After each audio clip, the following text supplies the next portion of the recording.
and you're able or doesn't roll, you're able to do this and sit up. If he allows you to do that, it's a great position.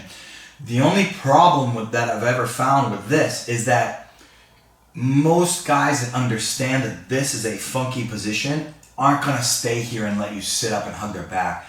This usually you achieve it as you're passing or you're in the turtle position. Sometimes you can put your leg in this scenario. But when we're going from omoplata and shoving this arm down, the arm lock attack it's much faster, and it's not so problematic if he rolls forward. Here I still have the arm. When I get to this position, if I get caught as I'm mid-seated and he shoulder rolls over this, you see I'm gonna be in a problem where he can turn and put me back on my back. So it's a funky position, noteworthy of some mention and some looking into. But just remember that if he doesn't let me sit up and hug the back, that we can be in problems. Now you can find yourself in that position from other situations. So if you do find yourself with that bicep slicer-ish position, well, keep it, and you can rear naked strangle someone. It's an excellent position. Okay, we're looking at counters to when I'm lying down on an omoplata, and arguably the most common, if the cartwheels are out of the picture, is a rolling counter. It's so fast. It's easy. It's fast. It takes very little energy.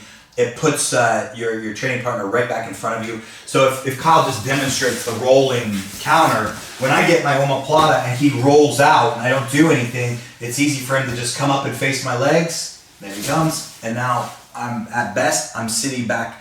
I'm in seating butter. I'm in butter. We like to avoid that. I mean, remember we talked about earlier the definition of a good system. A good system doesn't say I'm attacking omoplata from my back and all of a sudden he's in open guard and I'm in a worse position on my back than I was in before.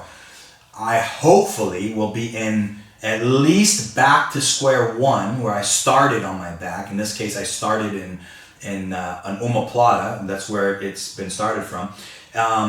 At least back to square one, and even better than that, in a better position, and even better than that, submitting my training partner.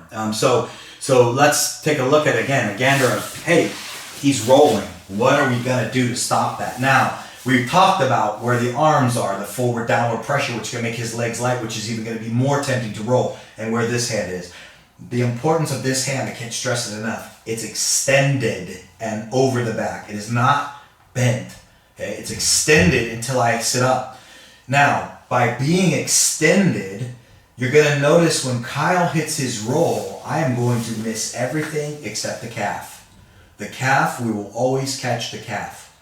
So his momentum of the legs moving forward, coupled with a hook of my right leg, will sit me right up. If Kyle brings his feet to the forward position and my hook is behind his hip, it will sit me right up into this position where I will fold my legs in. Looks like I'm coming up to omoplata, but I'm just coming to the top. If he does absolutely nothing, we are cross-side potentially at worst. And if I want to get more aggressive, I will repack my leg back under the arm and be in the side mount arm trap position where I can come forward and still maintain a submission chain of attacks. But at worst, I'm cross-side. Okay, I'm side mount. Let's take a look at this again and take a look at a much more common scenario that will happen when he rolls out and I counter him. So as Kyle rolls out, I catch the calf, I hook the back of the hip, and as I come up and fold my legs, he understands the predicament that he's in. Now he can't walk backwards. If he walks backwards, he's walking into an omoplata and I am seated up. He's walking into a death trap, it's a submission trap he doesn't want to be in. But what can happen is he can thread his right arm through and try to come up to the top still. So yeah, here it comes. Now, why will the arm come through that? Because if Kyle, you roll backwards for a minute, you go back to the square one. Because my arm is flared and it is all the way down above his shin, because we grab this calf when he rolls over. So my arm is, there's a lot of opening here. My arm is not closed. If my arm is closed, his arm would go above my arm. Yep, and that's okay. That's perfect. Generally, it won't be there because he's going to be moving in such a rate of speed to get to the top. It'll be under my arm. So let's look at first. He comes under the arm. Okay. When the arm comes under the arm, my left arm will let that go and catch the wrist immediately. Now, if you recall, I said that my favorite grip for Kimura, which is what we're going to go to, is 2 fingers on the wrist, 2 fingers on the palm, and my thumb. Okay? So I want to quickly grab 2 fingers and 2 fingers in a thumb grip. And I would love to start to turn the wrist. The first scenario we're going to take a look at is we hit a perfect Kimura. Look at the position of my right arm. It's already in good position. So all I need to do is bend my arm and connect my wrist with no thumb on my hand.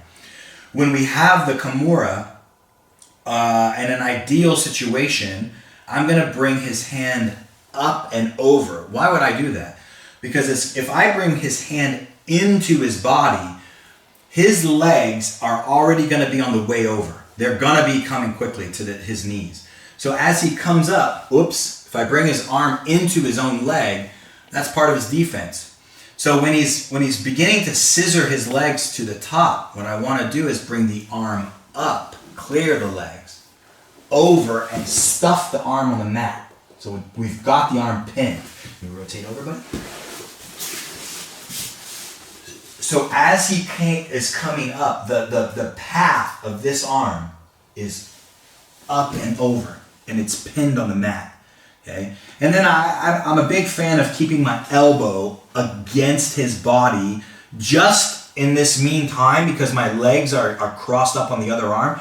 Because if I'm here and I'm naive, he's going to bring his right knee in between my wrist and counter. So he's going to bring, this is going to be his counter. Now that's fine, you're cross-side.